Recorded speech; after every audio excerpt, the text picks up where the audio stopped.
Hi ಎಲ್ಲರಿಗೂ. ಎಲ್ಲರೂ ಹೇಗಿದ್ದೀರಾ? ಎಲ್ಲರೂ ಚೆನ್ನಾಗಿದ್ದೀರಾ ಅಂತ ಅನ್ಕೊತೀನಿ. ನಾನು ಕೂಡ ಚೆನ್ನಾಗಿದ್ದೀನಿ. ಹಾಗೆ ನಾನು ಯಾವಾಗಲೂ ಕೇಳ್ಕೊಳ್ಳೋ ಥರ ಪ್ಲೀಸ್ ನನ್ನ ವೀಡಿಯೋನ ಕಂಪ್ಲೀಟಾಗಿ ನೋಡಿ ಅಂತ ಕೇಳ್ಕೊತೀನಿ. ಇಷ್ಟ ಆದರೆ ಒಂದು ಲೈಕ್ ಮೂಲಕ ಹಾಗೆ ಒಂದು ಕಾಮೆಂಟ್ ಮೂಲಕ ತಿಳಿಸಿ. ಇನ್ನು ಇಷ್ಟ ಆದರೆ ಪ್ಲೀಸ್ ಸಬ್ಸ್ಕ್ರೈಬ್ ಆಗೋದ್ರ ಮೂಲಕ ಸಪೋರ್ಟ್ ಮಾಡಿ ಅಂತ ಕೇಳ್ಕೊತೀನಿ. ಸುಮಾರು ದಿನ ಆದಮೇಲೆ ನಾನು ವ್ಲಾಗ್ನ ಅಪ್ಲೋಡ್ ಮಾಡ್ತಾ ಇದ್ದೀನಿ. ನನ್ನ ಲಾಸ್ಟ್ ವಿಡಿಯೋ ಏನಿತ್ತು, ಸ್ವಲ್ಪ ಫೀಲಿಂಗಲ್ಲಿ ಬೇಜಾರಲ್ಲಿದ್ದೆ, ಅದೇ ವ್ಲಾಗ್ನ ಅಪ್ಲೋಡ್ ಮಾಡಿದ್ದೆ. ಅದಾದಮೇಲೆ ನಾನು ಯಾವುದೇ ರೀತಿ ವಿಡಿಯೋನ ಹಾಕೋದಕ್ಕಾಗಲಿಲ್ಲ. ರೀಲ್ಸ್ ಆಗಿರ್ಬೋದು ಅಥವಾ ಮಿನಿ ವ್ಲಾಗ್ ಥರ ಹಾಕಿದ್ದೀನಿ ಅಷ್ಟೇ. ನಾನು ಬೇಜಾರಾಗಿದ್ದಾಗ ನನ್ನ ಫ್ರೆಂಡ್ಸ್ ಎಲ್ಲ ಮೆಸೇಜ್ ಹಾಕಿದ್ರು, ಬೇಜಾರಾಗಿರಬೇಡ, ಎಲ್ಲರೂ ಮನೇಲೂ ಇದ್ದಿದ್ದೇನೆ, ಎಲ್ಲರ ಲೈಫಲ್ಲೂ ಒಂದೇನೋ ಇರುತ್ತೆ, ಯೋಚನೆ ಮಾಡಿ ಅದನ್ನು ಅಲ್ಲಿಗೆ ಬಿಟ್ಟು ಮತ್ತೆ ನಾವು ನಮ್ಮ ಲೈಫ್ನ ಲೀಡ್ ಮಾಡಲೇಬೇಕು, ಈ ರೀತಿ ಎಲ್ಲ ಮೋಟಿವೇಶನ್ ಸ್ಪೀಚ್ ಎಲ್ಲ ಕೊಟ್ಟರು ನನ್ನ ಫ್ರೆಂಡ್ಸು. ಅವ್ರ ಜೊತೆಗೆ ಮತ್ತೆ ನಾನು ಕುತ್ಕೊಂಡು ಯೋಚನೆ ಮಾಡಿದ ಜೊತೆಗೆ ಒಂದು ಪಾಸಿಟಿವ್ ಥಾಟ್ಸ್ ಒಂದಿಗೆ ಮತ್ತೆ ನಾನು ನನ್ನ ಜೀವನನ, ನನ್ನ ಒಂದು ರೊಟೀನ್ ಲೈಫ್ನ ಇವಾಗ ಜೀವಿಸ್ತಾ ಇದ್ದೀನಿ. ಹಾಗೆ ನನ್ನ ವಾಯ್ಸು ಸ್ವಲ್ಪ ಇದಾಗ್ಬೋದು ನಿಮಗೆ, ಯಾಕಂದರೆ ಹುಷಾರಿಲ್ಲ ಅಂತ ಏನು ಹೇಳೋದಿಲ್ಲ. ಬಟ್ ಏನಂದರೆ ಚೆನ್ನಾಗೇ ಇದ್ದೀನಿ.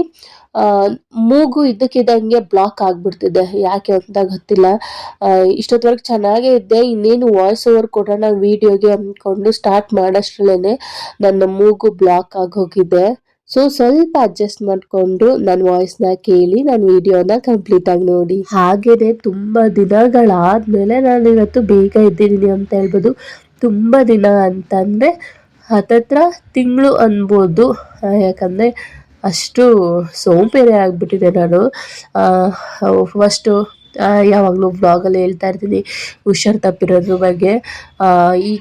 ಈಗ ಯಾವ ಥರ ಆಗೋಗಿದೆ ಅಂದರೆ, ಒಂದ್ಸಲ ಹುಷಾರು ತಪ್ಪಿಟ್ರೆ ಮತ್ತೆ ನಾವು ಹುಷಾರಾಗೋದಕ್ಕೆ ತುಂಬಾ ಟೈಮ್ ತೊಗೋತಿದೆ ಕಂಪ್ಲೀಟಾಗಿ. ಇವಾಗಲೂ ಸಹ ಕಂಪ್ಲೀಟಾಗಿ ನಾವು ಹುಷಾರಾಗಿಲ್ಲ ಅಂತಲೇ ಹೇಳ್ಬೋದು. ಹಿಂಗೆ ಅಂದರೆ ಮತ್ತೆ ವಂಶುಗೆ ಹುಷಾರು ತಪ್ಪಿದೆ, ಮತ್ತೆ ಕೋಲ್ಡ್ ಆಗಿದೆ, ತಲೆ ಭಾರ ಇದೆ ಪಾಪುಗೆ. ಇದು ಮತ್ತೆ ಈ ತಿಂಗಳಲ್ಲಿ, ಒಂದೇ ತಿಂಗಳಲ್ಲಿ 3ನೇ ಸಲ ಅವಳು ಹುಷಾರು ತಪ್ತಿರೋದು. ಇವನ್ ನಮ್ಮ ಮಾವನೂ ಕೂಡ ಅಷ್ಟೇ ಹುಷಾರು ತಪ್ಪಿದ್ರು, ಅವರು ಇನ್ನೂ ಕಂಪ್ಲೀಟಾಗಿ ಹುಷಾರಾಗಿಲ್ಲ. ಅವ್ರಿಗೆ ಇನ್ನೇನು 1 ತಿಂಗಳೇ ಆಗೋಯ್ತು. ನಾನು ಅಷ್ಟೇ, ನನಗೂ ಯಾಕೋ ಸೋಂಬೇರಿ ಆಗಿಬಿಟ್ಟಿದೆ ಅಂತ ಅನಿಸುತ್ತೆ ಬೇಗ ಎದ್ದೇಳೋದಕ್ಕೆಲ್ಲ. ಸುಮಾರು ಹತ್ತತ್ರ 12 ಗಂಟೆಗೆ ಎದ್ದೇಳ್ತಿದ್ದೆ. ಸೊ ಹಿಂಗಿದ್ರೆ ನಾನು ಏನಾದರೂ ಮೆಂಟ್ಲಾಗ್ಬಿಡ್ತೀನೋ ಏನೋ ಅಂತ ಹೇಳ್ಬಿಟ್ಟು, ಯಾಕಂದರೆ ಎದ್ದೇಳೋದೇ 7 ಮಧ್ಯಾಹ್ನ, ನೋಡೋದು ನ್ಯಾಯಮುಖ ಅಂತ 12 ಗಂಟೆಗೆ ಎದ್ದು ಏನು ಕೆಲಸನೂ ಮಾಡೋದಕ್ಕೆ ಆಗೋದಿಲ್ಲ. ಪೆಂಡಿಂಗ್ ಇರುತ್ತೆ ಕೆಲಸ ಎಲ್ಲ. ಅಂದ್ಕೊಂಡಿದ್ದ ಕೆಲಸ ಮಾಡೋದಕ್ಕೆ ಆಗ್ತಿರ್ಲಿಲ್ಲ, ಯೂಟ್ಯೂಬ್ಗೆ ವಿಡಿಯೋ ಅಪ್ಲೋಡ್ ಮಾಡೋದಕ್ಕೆ ಆಗ್ತಿರ್ಲಿಲ್ಲ. ಸೊ ಹಾಗಾಗಿ ಬೇಗ ಇದ್ದರೆ ಅಂದ್ಕೊಂಡಿರೋ ಕೆಲಸ ಎಲ್ಲ ಮುಗಿಸ್ಬೋದು. 1 ಅವರ್ 2 ಅವರ್ ಹೆಚ್ಚು ಕಮ್ಮಿ ಆದ್ರೂ ಅವತ್ತಿನ ದಿನ ನಾವು ಹೆಂಗೆ ಅಂದ್ಕೊಂಡಿರ್ತೀವಿ ಆಗುತ್ತೆ. ನಾನು ಯೂಶಲಿ ನೈಟೇ ಡಿಸೈಡ್ ಮಾಡ್ಕೊಂಡಿರ್ತೀನಿ, ಈಗ ಬೆಳಗ್ಗೆ ಎದ್ದು ಯಾವ ಟೈಮ್ಗೆ ಎದ್ದೇಳಬೇಕು, ಯಾವ ಟೈಮ್ ಅಷ್ಟರಲ್ಲಿ ನಾನು ಕಿಚನ್ ಕೆಲಸ ಮುಗಿಸ್ಬೇಕು, ಈ ರೀತಿ ಒಂದು ಶೆಡ್ಯೂಲ್ನ ರೆಡಿ ಮಾಡ್ಕೊತೀನಿ. ನಾನು ಏನಾದರೂ ಬೇಗ ಎದ್ದಂದರೆ ಅದೇ ರೀತಿನೇ ಮುಗಿಸಿರ್ತೀನಿ. ಇವಾಗ 10 ಗಂಟೆಗೆ ಎಲ್ಲ ಕೆಲಸ ಮುಗಿಬೇಕು ಅಂತ ಅಂದ್ಕೊಂಡ್ರೆ ಆಚೆಗೆ 1 ಅವರ್ ಎಕ್ಸ್ಟೆಂಡ್ ಆಗುತ್ತೆ, 11 ಗಂಟೆಗೆ ಮುಗಿಯುತ್ತೆ. ಯಾಕಂದರೆ ಒಂಚೂರು ಊಟ ಮಾಡಿಸೋದು ಅಥವಾ ಕಂಟಿನ್ಯೂಸ್ ಆಗಿ ಮಾಡೋದಕ್ಕಾಗದೇ ಇರ್ಬೋದು, ಸ್ವಲ್ಪ ಹೊತ್ತು ಕುತ್ಕೊಳ್ಳೋದಿರ್ಬೋದು. ನಾವು ಕುತ್ಕೊಂಡಿದ್ದೀವಿ ಅಂತ ಹೇಳ್ಬಿಟ್ಟು ಟೈಮು ಸಹ ಹಂಗೆ ಕುತ್ಕೊಳ್ಳೋದಿಲ್ಲ, ಹೋಗ್ತಾ ಇರುತ್ತೆ. ಹಾಗಾಗಿ ಒಂದು ಸ್ವಲ್ಪ ಹೆಚ್ಚು ಕಮ್ಮಿ ಆಗುತ್ತೆ, ಬಟ್ ಅಂದ್ಕೊಂಡಿದ್ದ ಕೆಲಸ ಕಂಪ್ಲೀಟ್ ಆಗುತ್ತೆ. ಹಾಗೆ ಇವತ್ತು ನಾನು ಟಿಫನ್ಗೆ ಚಪಾತಿ ಜೊತೆಗೆ ಸೋಯಾ ಚಂಕ್ಸ್ನ ಯೂಸ್ ಮಾಡಿ ಒಂಥರ ಗೊಜ್ಜು ಥರ ಮಾಡ್ತಾ ಇದ್ದೀನಿ, ಗ್ರೇವಿ ಟೈಪಲ್ಲಿ. ಗ್ರೇವಿಗೆ ಮಸಾಲೆನ ನಾನು ಹುರಿದು ರುಬ್ಬಿ ರೆಡಿ ಮಾಡ್ಕೊತಾ ಇದ್ದೀನಿ. ಫಸ್ಟ್ ಹುರಿಯೋದಕ್ಕೆ ನಾನು ಟೊಮೊಟೊ, ಈರುಳ್ಳಿ, ಬೆಳ್ಳುಳ್ಳಿ, ಹಸಿಮೆಣ್ಸಿಕಾಯಿನ ಹುರ್ಕೊಂಡು ಎಣ್ಣೆಯಲ್ಲಿ ಸ್ವಲ್ಪ ತಣ್ಣಗಾದ್ಮೇಲೆ ಮಸಾಲೆನ ರುಬ್ಕೊಂಡಿದ್ದೀನಿ. ನೆಕ್ಸ್ಟ್ ಅದೇ ಬಾಣಲಿಗೆ ಸ್ವಲ್ಪ ತುಪ್ಪ ಹಾಕೊಂಡು ಪಲಾವ್ ಎಲೆ, ಚಕ್ಕೆ, ಲವಂಗ, ಏಲಕ್ಕಿ ಅಂದರೆ ಪಲಾವ್ ಐಟಮ್ಸ್ ಇರುತ್ತಲ್ಲ, ಡ್ರೈ ಐಟಮ್ಸ್, ಅದನ್ನೆಲ್ಲ ಹಾಕ್ಕೊಂಡು ಈರುಳ್ಳಿ ಹಾಕ್ಕೊಂಡು ಫ್ರೈ ಮಾಡ್ಕೊಬೇಕು. ಈರುಳ್ಳಿ ಫ್ರೈ ಆದಮೇಲೆ ಸ್ವಲ್ಪ ಟೊಮೊಟೊ ಹಾಕ್ಕೊಂಡು ಕೂಡ ಫ್ರೈ ಮಾಡ್ಕೊಬೇಕು. ಇನ್ನೇನು ಟೊಮೊಟೊ ಸಾಫ್ಟ್ ಆಯಿತು ಅನ್ನೋ ಹಾಗೆ ನಾವು ಏನು ರುಬ್ಬಿಟ್ಕೊಂಡಿರ್ತೀವಿ ಮಸಾಲೆನ, ಅದನ್ನ ಆ್ಯಡ್ ಮಾಡ್ಕೋಬೇಕು. ಅದೇ ಜಾರಿಗೆ ಸ್ವಲ್ಪ ನೀರು ಹಾಕ್ಕೊಂಡು ಹಾಕ್ಕೊಂಡಿದ್ದೀನಿ. ಇನ್ನು ಸ್ವಲ್ಪ ಚೆನ್ನಾಗಿ ಮಿಕ್ಸ್ ಮಾಡಿ ಲಿಡ್ನ ಕ್ಲೋಸ್ ಮಾಡಿ ಸಿಮ್ಮಲ್ಲೇ ನಾನು ಇದನ್ನ ಬೇಯಿಸ್ಕೊಂಡಿದ್ದೀನಿ. ಮಸಾಲೆ ಹಾಕಿದ್ಮೇಲೆ ಜಾಸ್ತಿ ಬೇಯಿಸ್ಕೊಳ್ಳೋ ಅವಶ್ಯಕತೆ ಇಲ್ಲ. ಮಸಾಲೆಗೆ ಹಾಕಿರುವಂಥ ಪದಾರ್ಥಗಳನ್ನೆಲ್ಲ ಮುಂಚೆನೇ ಹುರಿದಿಟ್ಕೊಂಡಿದ್ದೀವಿ, ಸೊ ಮಸಾಲೆ ಸ್ಮೆಲ್ ಏನಿರೋದಿಲ್ಲ. ಇನ್ನು ಸ್ವಲ್ಪ ಒಂದು ನಿಮಿಷ ಲಿಡ್ನ ಕ್ಲೋಸ್ ಮಾಡಿ ಬೇಯಿಸ್ಕೊಂಡ್ರೆ ಆಯಿತು. ಅದಾದಮೇಲೆ ಸೋಯಾ ಚಂಕ್ಸ್ನ ನಾನು ಬಿಸಿನೀರಿಗೆ ಹಾಕಿ ನೀಟಾಗಿ ಕೈಯಲ್ಲಿ ಹಿಂಡಿ ಎತ್ತಿಟ್ಕೊಂಡಿದ್ದೆ. ಅದನ್ನು ಕೂಡ ಆ್ಯಡ್ ಮಾಡಿಕೊಂಡು ಸ್ಪೈಸಸ್ಗೆ ನಾನು ಇಲ್ಲಿ ಚಿಲ್ಲಿ ಪೌಡರ್, ಗರಂ ಮಸಾಲ, ಧನಿಯಾ ಪುಡಿ, ಅರಿಶಿನ, ಸ್ವಲ್ಪ ಉಪ್ಪು ಹಾಕೊಂಡು ನೀಟಾಗಿ ಮಿಕ್ಸ್ ಮಾಡಿ ಲಿಡ್ನ ಕ್ಲೋಸ್ ಮಾಡಿ ಸಿಮ್ಮಲ್ಲೇ ಬೇಯಿಸ್ಕೊತೀನಿ. ಅವಾಗ ತಿರುಗ್ತಾ ಇರಬೇಕು. ಇನ್ನು ಮೇಲ್ಗಡೆ ಕ್ರೀಮಿ ಟೈಪಲ್ಲಿ ಹಾಕೋದಿಕ್ಕೆ ನಾನು ನೈಟೇ ಗೋಡಂಬಿ ಎಲ್ಲ ನೆನೆಸಿಕೊಂಡಿದ್ದೆ. ಅದನ್ನು ಒಂದು ಮಿಕ್ಸಿ ಜಾರ್ಗೆ ಹಾಕೊಂಡು ತರಿಯಾಗಿ ರುಬ್ಕೊಂಡಿದ್ದೀನಿ. ಅದ್ರೊಟ್ಟಿಗೆನೆ ಹಾಲಿನ ಕೆನೆ ಬರುತ್ತಲ್ಲ, ಅದನ್ನು ಕೂಡ ಆ್ಯಡ್ ಮಾಡಿಕೊಂಡು ನೀಟಾಗಿ ಕ್ರೀಮ್ನ ರೆಡಿ ಮಾಡಿಕೊಂಡೆ.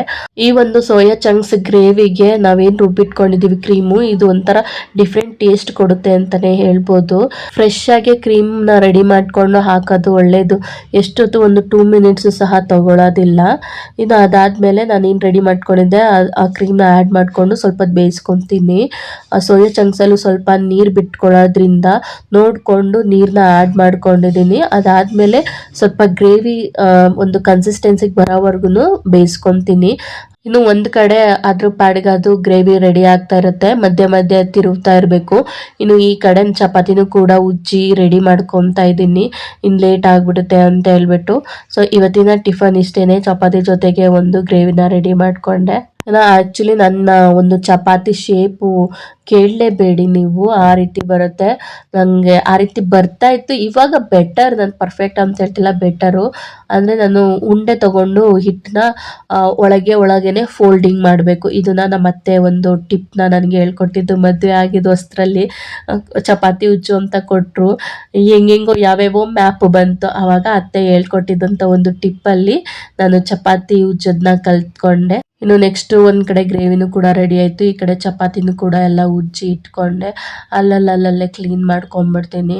ಇದು ಚಪಾತಿ ಒಂದು ಸುಟ್ಟು ಬಿಟ್ಟರೆ ಆಲ್ಮೋಸ್ಟ್ ಕಿಚನ್ ಕೆಲಸ ಮುಗೀತು. ಆಲ್ಮೋಸ್ಟ್ ಕಂಪ್ಲೀಟಾಗಿ ಮುಗಿಯೋದಿಲ್ಲ.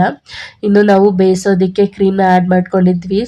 ಇನ್ನು ಸ್ವಲ್ಪ ಎತ್ತಿಟ್ಕೊಂಡಿದ್ದೆ, ಮೇಲೆ ಸ್ವಲ್ಪ ಹಾಕೋಣ ಅಂತ ಹೇಳ್ಬಿಟ್ಟು ಲುಕ್ ಚೆನ್ನಾಗಿ ಕಾಣುತ್ತೆ ಅಂತ. ನೋಡಿ, ನಾನು ಎದ್ದಿದ್ದು 4:15ಗೆ. ಈ ಚಪಾತಿ ಮಾಡೋಷ್ಟರಲ್ಲೇ ಬೆಳಕಾಗೋಗಿದ್ದೆ. ಅದು ಹೆಂಗೆ ಅಂತಲೇ ಗೊತ್ತಿಲ್ಲ, ಟೈಮ್ ಹೆಂಗೆ ಹೋಗ್ತಾ ಇರುತ್ತೆ ಅಡುಗೆ ಮನೆಗೆ ಬಂದುಬಿಟ್ರೆ ಅಂತ. ಮೋಸ್ಟ್ಲಿ ನಾನು ವೀಡಿಯೋ ಮಾಡಿಕೊಂಡು ಅಡುಗೆ ಮಾಡ್ತೀನಲ್ಲ, ಸೊ ಟೈಮ್ ಜಾಸ್ತಿ ಕನ್ಸ್ಯೂಮ್ ಆಗುತ್ತೆ. ಇನ್ನು ಇವತ್ತು ಸ್ವಲ್ಪ ಸಲಾಡ್ ಮಾಡೋಣ ಅಂತ ಹೇಳ್ಬಿಟ್ಟು ಇವತ್ತು ನಾನು ಮೊಳಕೆ ಕಟ್ಟಿರುವಂಥ ಹೆಸರು ಕಾಳನ್ನ ಯೂಸ್ ಮಾಡ್ತಾ ಇದ್ದೀನಿ. ಅದ್ರ ಜೊತೆಗೆ ಕ್ಯಾರೆಟು, ಸೌತೆಕಾಯಿ, ದಾಳಿಂಬೆ ಹಣ್ಣು ಆ್ಯಡ್ ಮಾಡಿಕೊಂಡು ಸ್ವಲ್ಪ ಉಪ್ಪು, ಮೆಣಸು ಪುಡಿನ ಹಾಕ್ಕೊಂಡು ನೀಟಾಗಿ ಮಿಕ್ಸ್ ಮಾಡಿಕೊಂಡ್ರೆ ಆಯಿತು. ಅದ್ರ ಜೊತೆಗೆ ಬೇಕಾದ್ರೆ ಕಾಯಿ ಹಾಕ್ಕೋಬೋದು, ಬಟ್ ಕಾಯಿ ಹಾಕೋದಿಲ್ಲ. ಸಮ್ಟೈಮ್ಸ್ ಹಾಕ್ತೀನಿ, ಒಂದೊಂದ್ಸಲ ಹಾಕೋದಿಲ್ಲ ಅಷ್ಟೇ.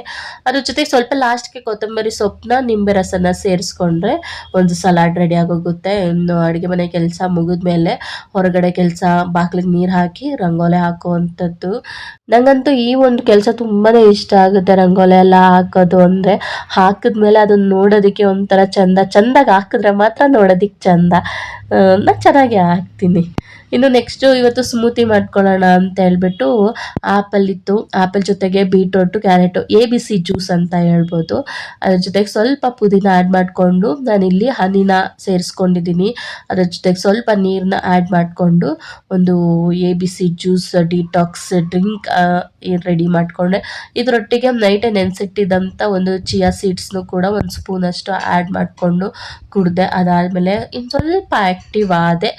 ಅದಾದಮೇಲೆ ಇನ್ನು ಸ್ವಲ್ಪ ಏನು ಬ್ಯಾಲೆನ್ಸ್ ಇರುತ್ತೆ ಅಡುಗೆ ಮನೇಲಿ, ನಾನು ಅಡುಗೆಗೆಲ್ಲ ಯೂಸ್ ಮಾಡಿದಂಥ ಪಾತ್ರೆಗಳನ್ನೆಲ್ಲ ಕೂಡ ಹಾಗೆ ವಾಶ್ ಮಾಡಿ ಇಟ್ಕೊಂಡ್ಬಿಡ್ತೀನಿ. ಸಾರಿ, ನಾನು ಫಸ್ಟ್ಗೆ ಹೇಳಬೇಕಾಗಿತ್ತು, ಇದು ನನ್ನ ಸೋಮವಾರದ ವ್ಲಾಗ್. ಸೊ ಇವತ್ತು ವಾರ ಆಗಿರೋದ್ರಿಂದ ಪೂಜೆನೂ ಕೂಡ ಮಾಡಬೇಕಾಗಿದೆ.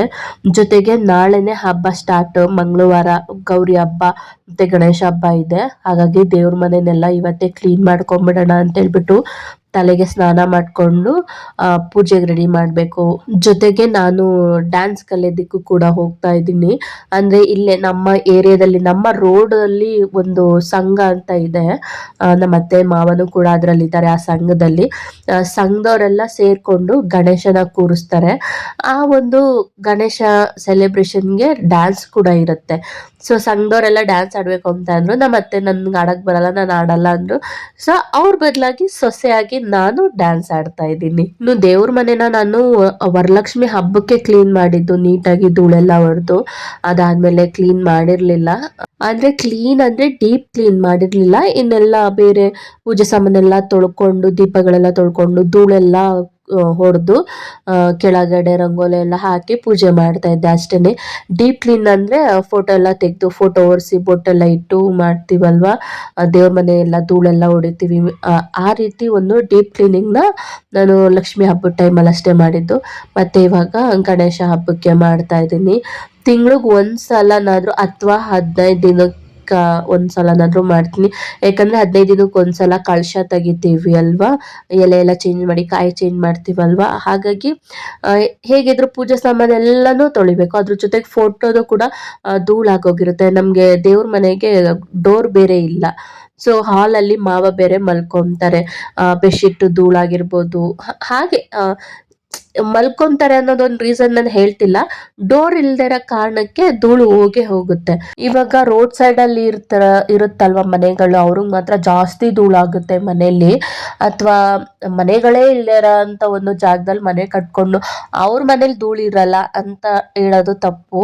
ಧೂಳು ಹೆಂಗನ ಬರುತ್ತೆ. ಸೊ ಹಾಗಾಗಿ ನಾನು ಯಾವುದೇ ರೀತಿ ರೀಸನ್ ಕೊಡೋದಿಲ್ಲ. ಡೋರ್ ಇಲ್ಲ ಅನ್ನೋದೊಂದು ರೀಸನ್ ಕೊಡ್ತೀನಿ ಅಷ್ಟೇನೆ. ಹಾಗಾಗಿ ನಾನು 15 ದಿನಕ್ಕೆ ಒಂದ್ಸಲನಾದ್ರೂ ಫೋಟೋ ಎಲ್ಲ ಕ್ಲೀನ್ ಮಾಡಿಕೊಂಡು ದೇವ್ರ ಮನೆನ ಸ್ವಚ್ಛ ಮಾಡ್ಕೊತೀನಿ. ದೇವ್ರ ಮನೆ ಕೆಲಸ ಅಂತ ಬಂದ್ರೆ ಸುಮಾರು 1 ಅವರ್ ಮೇಲೆ ಆಗೋಗುತ್ತೆ. ಎಕ್ಸಾಕ್ಟ್ ಆಗಿ 1 ಅವರ್ ಕೂಡ ಆಗೋದಿಲ್ಲ, 1 ಅವರ್ ಮೇಲೆ ಆಗೋಗುತ್ತೆ. ನಾನು ಅನ್ಕೊಂಡೆ ಒಂದು ½ ಅವರಲ್ಲಿ ಪಟ ಪಟ ಪಟ ಅಂತ ಮುಗಿಸೋಣ ಅಂತ ಅಂದ್ಕೊಂತೀನಿ. ಬಟ್ ಆಗೋದಿಲ್ಲ, 1 ಅವರ್ ಮೇಲೆ ಆಗೋಯ್ತು. ಸದ್ಯಕ್ಕೆ ಬೇಗ ಇದ್ದು ಕೆಲಸ ಎಲ್ಲ ಮುಗಿಸಿದ್ಗೆ ಆರಾಮಾಗಿ ನಿಧಾನವಾಗಿ ನಾನು ದೇವ್ರ ಮನೆನ ಕ್ಲೀನ್ ಮಾಡ್ಕೊಂಡೆ. ಇನ್ನು ಬೆಳಿಗ್ಗೆನೆ ಗಾಡಿಗಳೆಲ್ಲ ನಿಂತಿರುತ್ತೆ. ಜೊತೆಗೆ ಬೆಳಿಗ್ಗೆನೆ ಹೊಸ್ಲಿಗೆ ರಂಗೋಲಿ ಹಾಕೋದ್ರಿಂದ ಓಡಾಡ್ತಾ ಇರ್ತೀವಿ, ಅದು ಅಳ್ಸೋಗ್ಬಿಡುತ್ತೆ ಅನ್ನೋ ಕಾರಣಕ್ಕೆ ಸ್ನಾನ ಮಾಡ್ಕೊಂಡು ಬಂದು ರಂಗೋಲಿನೂ ಕೂಡ ಹಾಕಿ ಹೊಸ್ಲಿಗೆ ಗಿಡದ ಹತ್ರ ಎಲ್ಲ ಹಾಕ್ತೆ. ಇನ್ನು ಗೇಟ್ ಮುಂದೆ ಆಲ್ರೆಡಿ ಬೆಳಿಗ್ಗೆನೆ ಹಾಕಿದೆ. ಇನ್ನು ದೇವ್ರಿಗೆಲ್ಲ ರೆಡಿ ಮಾಡ್ಕೊಂಡಿದ್ದಾಯ್ತು. ಒಂದು ಭಕ್ತಿ ಗೀತೆನ ಕೇಳಿಸ್ಕೊಂತ ಪೂಜೆ ಮಾಡಿದ್ರೆ ಅದೊಂದು ಪಾಸಿಟಿವ್ ವೈಬೇ ಬೇರೆ ಅಂತಾನೆ ಹೇಳ್ಬೋದು. ಇನ್ನೊಂದು ಹೇಳೋದಾದ್ರೆ, ಈ ಪೂಜೆ ಮಾಡಾದ್ಮೇಲೆ ಏನೋ ಒಂಥರ ನೆಮ್ಮದಿ, ಸಮಾಧಾನ, ಅದು ಫೀಲ್ ನಿಮಗೂ ಆಗಿರುತ್ತೆ. ಪೂಜೆ ಆದಮೇಲೆ ಮನೆ ಕಳೆನೇ ಚೇಂಜ್ ಆಗೋಗುತ್ತೆ. ನಮ್ಮ ವಂಶುಮ ಮಲ್ಕೊಂಡಿದ್ಲು ಸದ್ಯಕ್ಕೆ ನಾನು ದೇವ್ರ ಮನೆ ಕ್ಲೀನ್ ಮಾಡೋವರೆಗೂ. ಇನ್ನೇನು ಪೂಜೆ ಮಾಡಬೇಕು ಅನ್ನೋ ಟೈಮ್ಗೆ ಎದ್ಬಿಟ್ಲು ಕಳ್ಳಿ. ವಂಶುಮನ ಇವತ್ತು ಡ್ಯಾನ್ಸ್ ಒಂದು ಜಾಗಕ್ಕೆ ಕರ್ಕೊಂಡು ಹೋಗೋಣ ಅಂತ ಹೇಳ್ಬಿಟ್ಟು ಬೆಳಿಗ್ಗೆ ಬೇಗನೆ ಎಬ್ಬಿಸಿ ಮತ್ತೆ ಅವಳಿಗೆ ಟಿಫನ್ ತಿನ್ನಿಸಿ ಮತ್ತೆ ಮಲಗಿಸಿದೆ. ಬಟ್ ಜಾಸ್ತಿ ಹೊತ್ತು ಮಲ್ಕೊಳ್ಳಿಲ್ಲ, 1 ಅವರ್ಗೆನೆ ಎದ್ಬಿಟ್ಲು. ನಾವು ಅನ್ಕೊಂಡಂಗೆ ಈ ಮಕ್ಳು ಇರಲ್ಲ. ಅನ್ಕೊಂಡಂಗೆ ನಾವು ಕೆಲಸ ಮಾಡ್ಬೋದು, ಬಟ್ ಈ ಮಕ್ಳು ಮಾತ್ರ ಇರೋದಿಲ್ಲ ಅಂತ ಹೇಳ್ಬೋದು. ಸರಿ, ಇನ್ನೇನು ಪೂಜೆ ಎಲ್ಲ ಆದಮೇಲೆ ಒಂದು ಗ್ಲಾಸ್ ಕಾಫಿ ಮಾಡ್ಕೊಂಡು ಕುಡಿದು ಸೀರಿಯಲ್ಗಳೆಲ್ಲ 1-2 ದಿನದಿಂದ ನೋಡಿರಲಿಲ್ಲ. ಅತ್ತೆನೂ ಕೂಡ ಸೀರಿಯಲ್ ಹಾಕಮ್ಮ ನೋಡೋಣ ಅಂತ ಹೇಳಿದ್ರು. ಸೊ ಆ ಸೀರಿಯಲ್ನ ಹಾಕ್ಕೊಂಡು ನೋಡಿದ್ದಾದ್ಮೇಲೆ ಡ್ಯಾನ್ಸ್ ಕ್ಲಾಸ್ ಹೋಗೋದಕ್ಕೆ ಟೈಮ್ ಆಗ್ತಾ ಇತ್ತು. ಹಾಗಾಗಿ ವಂಚುನು ಕೂಡ ಸ್ನಾನ ಮಾಡಿಸ್ಕೊಂಡು ರೆಡಿ ಮಾಡಿಸ್ತಾ ಇದ್ದೀನಿ. ವಂಚುಗೆ ಊಟನೂ ಕೂಡ ಮಾಡಿಸಿಲ್ಲ, ಅಲ್ಲೇ ಹೋಗಿ ಮಾಡಿಸೋಣ ಅಂತ ಹೇಳ್ಬಿಟ್ಟು ವಂಚುಗೆ ಅಂತ ಹೇಳ್ಬಿಟ್ಟು ಬಿಸಿ ಬಿಸಿ ಅನ್ನದ ಜೊತೆಗೆ ಸ್ವಲ್ಪ ತುಪ್ಪ ಹಾಕಿ ಉಪ್ಪು ಮತ್ತು ಮೆಣಸಿನ ಪುಡಿ ಹಾಕ್ಕೊಂಡು ತಗೊಂಡು ಹೋಗ್ತಾ ಇದ್ದೀನಿ ಬಾಕ್ಸ್ನ.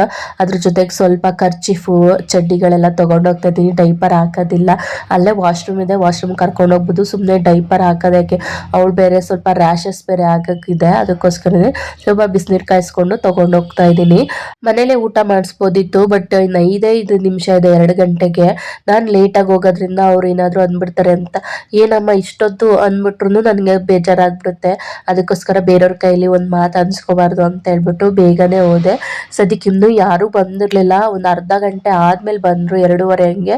ಅಲ್ಲಿವರೆಗೂ ಒಂಚೂಮ್ಮ ಚೆನ್ನಾಗಿ ಆಟ ಆಡ್ಕೊಂಡು ಊಟನೂ ಕೂಡ ಹೊಟ್ಟೆ ತುಂಬ ತಿನ್ಲು. ಇನ್ನು ಡ್ಯಾನ್ಸ್ ಪ್ರಾಕ್ಟೀಸ್ ನೋಡಿ ಹೇಗೆ ಮಾಡ್ತಾ ಇದ್ದೀನಿ ಅಂತ. ಇನ್ನು ಸದ್ಯಕ್ಕೆ ಇವತ್ತಿನ ಈ ವ್ಲಾಗ್ನ ನಾನು ಇಲ್ಲಿಗೆ ಎಂಡ್ ಮಾಡ್ತಾ ಇದ್ದೀನಿ. ವ್ಲಾಗ್ ಇಷ್ಟ ಆಗಿದೆ ಪ್ಲೀಸ್ ಒಂದು ಸಬ್ಸ್ಕ್ರೈಬ್ ಮೂಲಕ ನನಗೆ ಸಪೋರ್ಟ್ ಮಾಡಿ ಅಂತ ಕೇಳ್ಕೊತೀನಿ. ನೆಕ್ಸ್ಟ್ ವ್ಲಾಗಲ್ಲಿ ಸಿಗ್ತೀನಿ. Thank you.